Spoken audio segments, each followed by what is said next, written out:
দেখো না ওখানে কোনো টাকাই নেই। নেই মানে? এটা কি চামচি কি নাকি যে ডানা মেলে উড়ে যাবে? একটা কর করে 500 টাকার নোট নিজেরই হাত দিয়ে আমি ওখানে রেখেছি, আর এখন তুমি নেই বললে কি আমি মেনে নেব? একটা সুযোগ পাই এই ফাটার তো আমি গাল মারবই, আর তার সাথে তোমার পোঙা মেরে দেবো। ও বুঝেছি। ফুটো কোথায় গো? ওকে ডাকো। ও তো বাড়িতে নেই, সেই সকালবেলায় কোথায় যেন পিকনিকে গেছে। পিকনিক করতে গেছে? দাঁড়াও, ওর পিকনিক আমি করাচ্ছি। তা কোথায় পিকনিক করতে গেছে জানো? না আমাকে কিছু বলে যায়নি, আমি কি করে জানবো?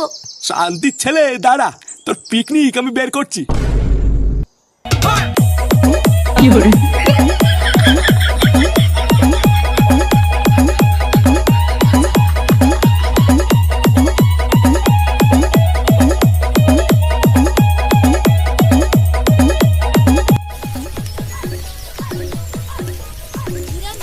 পল্টুদা, মাংস দিয়ে সেরা গন্ধ বেরিয়েছে কিন্তু, গন্ধ